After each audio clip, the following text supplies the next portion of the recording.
আলাইকুম রহমতুল্লাহি বারাকাতু। সামনে আসছে 10 মুহররম পবিত্র আশুরা। আশুরা উপলক্ষে আমাদের কয়েকটি কাজ রয়েছে। এক নম্বর কাজ হলো 2টি রোজা রাখা। আল্লাহ রসুল বলেন, সিয়াম ইয়াউমে আশুরা আহতাসিবু আলাল্লাহি ইউকাফিরুস সানাতাল মাউজিয়া। যে ব্যক্তি আশুরা রোজা রাখবে, আল্লাহ পাক রব্বুল আলামিন তার বিগত বছরের সমস্ত গুনাহ মাফ করে দিবেন। তবে আশুরা রোজা একটা রাখা মাকরু। সমস্ত রোজা একটা রাখা যায়, আশুরা রোজা 2টা রাখতে হবে। 2টা রোজা রাখতে হবে আগের দিন অথবা পরের দিন মিলিয়ে। তবে আগের দিন মিলিয়ে রাখা উত্তম। 9 মুহররম 10 মুহররম 2টি রোজা রাখা উত্তম।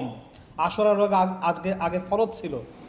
রমজানের রোজা ফরজ হওয়ার পরে আশুরা রোজা নফলের অন্তর্ভুক্ত হয়ে যায়, কিন্তু এই রোজার ফজিলত সবচেয়ে বেশি। 2 নম্বর কাজ হলো এই দিন 10 মুহররম আশুরার দিন তওবা ইস্তেগফার পাঠ করা, বিশেষ করে সাইয়্যিদুল ইস্তেগফার বেশি বেশি করে পাঠ করা। এই দিন নবী এবং পূর্ববর্তী নবী এবং উম্মতদেরকে তওবা কবুল করা হয়েছিল, তাই তওবা ইস্তেগফার পাঠ করা। 3 নম্বর হলো পরিবারের প্রতি উদারতা ভালোবাসা প্রদর্শন করা। আল্লাহ রাসূল বলেন, মান আস্তা আলিহি ফিন নাফাকাতি ইয়াউমা আশুরা ওয়াসা আল্লাহু লাহু সাইরা সানাতি। যে ব্যক্তি পরিবারের প্রতি ভালোবাসা প্রদর্শন করবে, ভালো খানাপিনা পরিবেশন করবে, আল্লাহ পাক সারা বছরে রুজি রোজগারে বরকত দান করবেন। 4 নম্বর, ইমাম হুসাইন রাদিয়াল্লাহু আনহুর চেতনায় উদ্ভাসিত হয়ে জিহাদি চেতনা লালন করা, ধারণ করা এবং ইমাম হুসাইনের এই আদর্শ বাতিলের সাথে কখনো আপোষ না করা, মিথ্যার সাথে আপোষ না করা, এই আদর্শ গ্রহণ করা। বর্জনীয় অনেক যত রকমের কুসংস্কার, বিদাত, শিরিকি, কুফরি কাজ রয়েছে।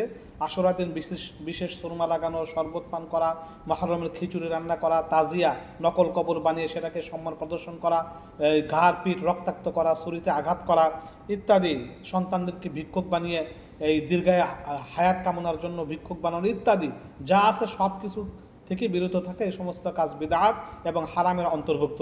আল্লাহ পাক আমাদের এই কাজগুলি করার তৌফিক দান করেন, আমিন।